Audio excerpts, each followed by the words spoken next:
What? He is. Huh? Quick. Huh? All right, Devon, you sexy twat. What you got there, then?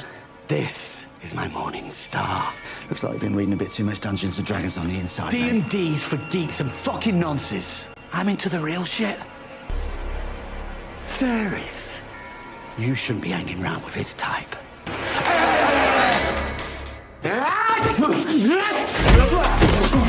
Shit. Wait, that's a dead end. Come back. Devon, I'm over here.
The film begins with a tense scene featuring a group of armed robbers embarking on a daring mission to rob an armored truck.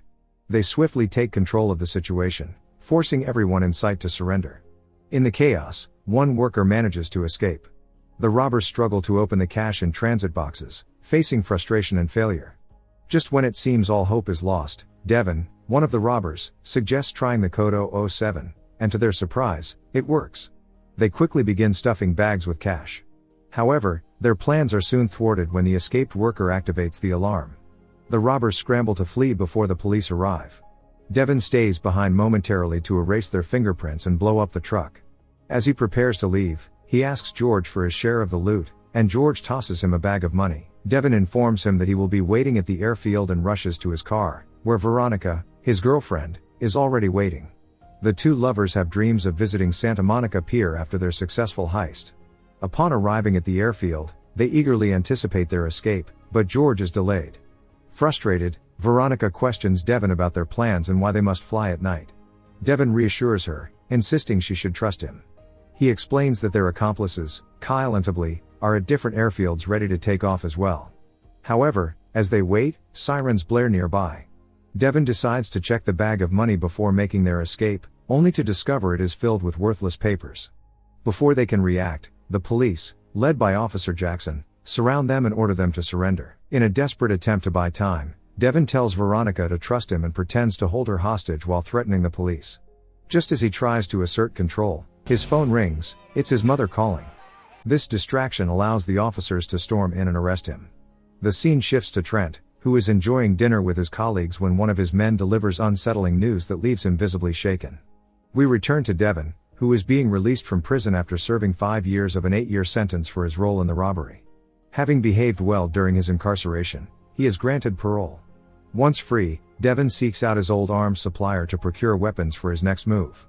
The supplier refuses to give him anything for free, forcing Devon to sell his father's watch to secure a gun. With his newfound weapon in hand, he heads straight to confront George about his share of the stolen money. On his way, George's secretary tries to stop him, but he pushes past her. Inside George's office, he is attempting to coerce his bookkeeper into something she is clearly resisting. In a desperate act of self-defense, she strikes George with a flower vase, leaving him gravely injured. Devon enters just in time to witness George's death as he gasps for breath in Devon's presence. Devon tries to reason with the young woman, Kimber, who explains that George had been attacking her. Before they can escape together, security bursts in, leading to a chaotic confrontation.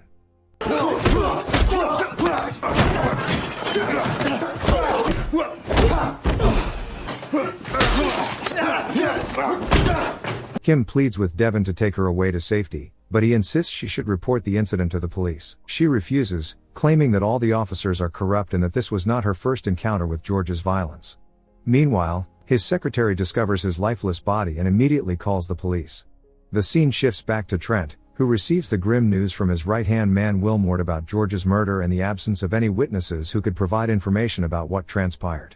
Trent, consumed by rage and determination, instructed his men to do whatever it took to uncover the individual responsible for George's death. After gathering crucial information, Wilmore approached Trent with alarming news. The man they had sacrificed 5 years ago, Devon, had returned seeking retribution and was directly responsible for George's demise. Infuriated, Trent ordered Wilmore to eliminate Devon without hesitation. Meanwhile, Toby received a phone call that shattered his evening. George was dead. Outside his residence, Devon stormed in, gun in hand, and attempted to pass the weapon to Kimber for her protection. She adamantly refused, insisting she was not a criminal and had no intention of using a gun. Devon instructed her to stay behind and await his signal. However, as he ascended the stairs, an unseen assailant struck him from behind, rendering him unconscious. When Devon regained consciousness, he found himself face to face with Toby. Desperate to reason with him, Devon inquired whether Toby had known about George's plans to betray him. Toby's insistence that he had no knowledge of such plans only fueled Devon's anger as he demanded his share of the stolen money, arguing that he had kept quiet to protect them and had served 5 long years in prison. Toby coldly responded that he owed Devon nothing. In a fit of rage, Devon lashed out at Toby's guard. Go on, Harper! That's the sound of the bass.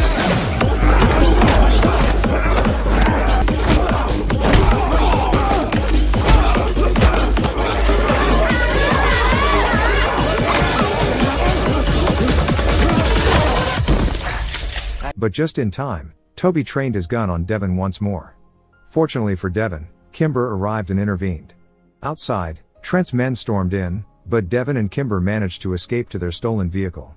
Once inside, Devon tried to explain the chaos that had unfolded as a consequence of the heist they had carried out 5 years earlier.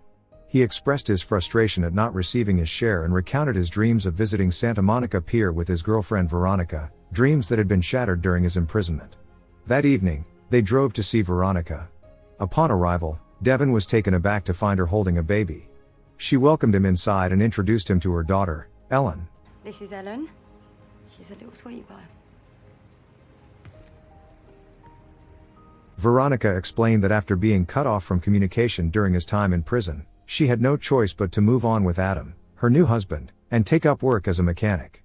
When Devon asked why she hadn't waited for him, Veronica struggled to answer. The lack of communication had forced her to give up hope. Distressed by the turn of events, Devon left and returned to the car where Kimber awaited him. As they drove away, he discarded a postcard that depicted the Santa Monica Pier, an emblem of the life he had once envisioned with Veronica. Seeking solace, they decided to stop for some eats. Kimber attempted to comfort the troubled Devon, reminding him that he had left her with no reason to wait since he had prevented her from contacting him while he was incarcerated. Taking responsibility for the situation, Devon lamented that even the baby bore an unsettling resemblance to someone evil. Suddenly, Devon spotted the attackers sent to eliminate him, leading to a violent confrontation.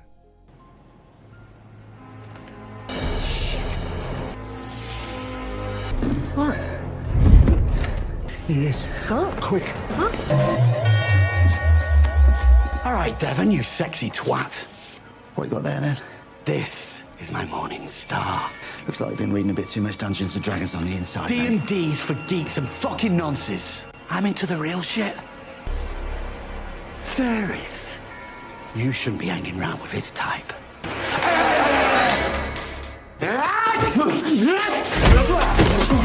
Shit.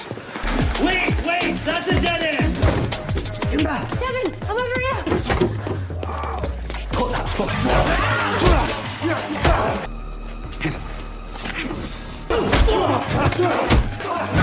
I want a tuna baguette.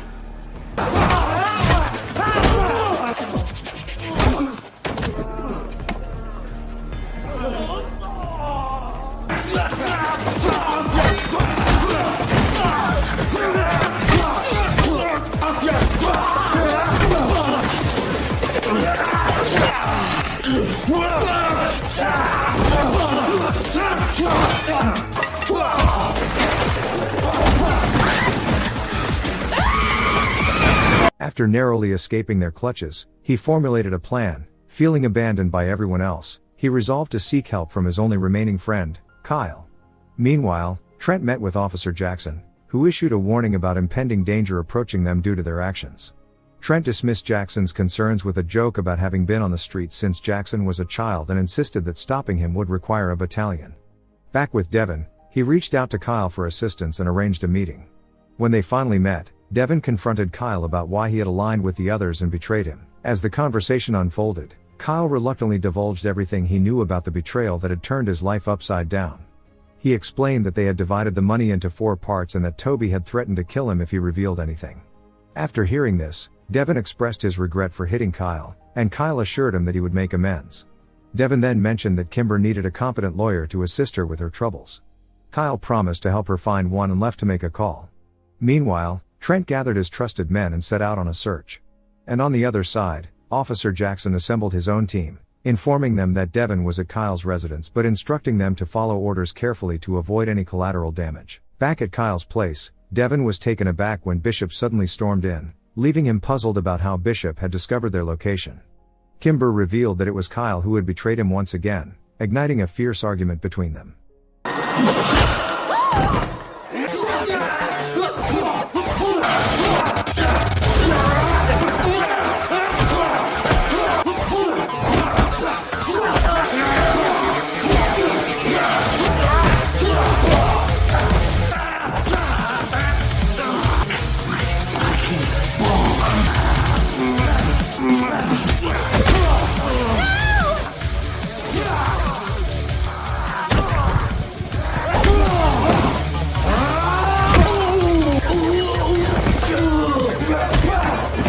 Outside, Jackson waited patiently, ready to launch an attack at any moment. On the other side, Trent and his men observed as Bishop confronted Devon, eager to eliminate the threat. After a brief struggle, Devon managed to knock Bishop down, only to discover that Bishop was filming everything with a camera he had on him. Before Devon could deliver a warning, Bishop regained consciousness and attacked once more.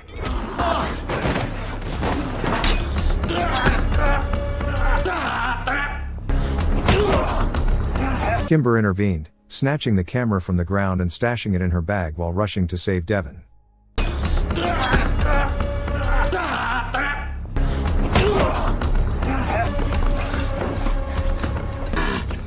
Never teabagged.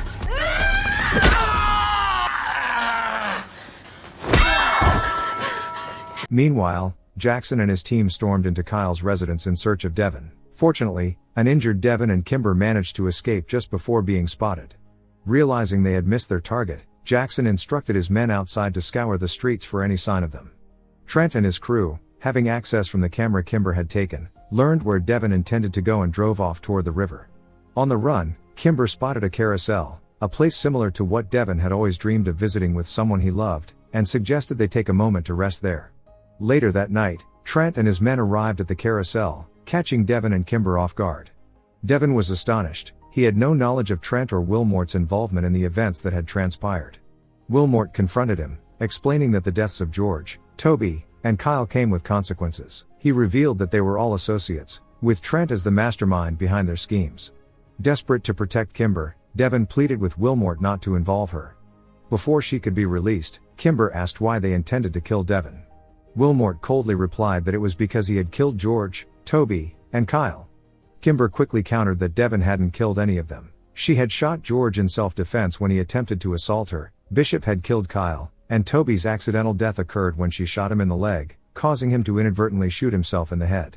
In that moment, Devon realized that everything had been orchestrated by Trent, which explained why he was now a target. Trent openly confessed to his role in the chaos and promised Devon a swift death before leaving his mercenaries to finish the job. Do you understand? Yes. Marvelous. It's in your hands, boys. I need you to turn around. I want you to turn around, please.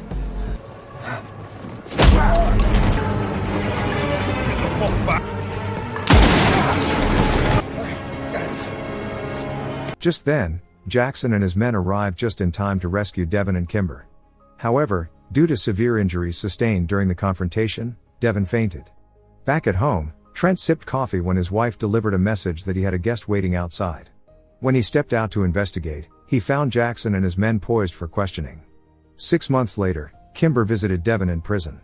She promised him that no matter what happened, She would never stop visiting until he was free and ready to embrace paradise with her. Thank you for watching.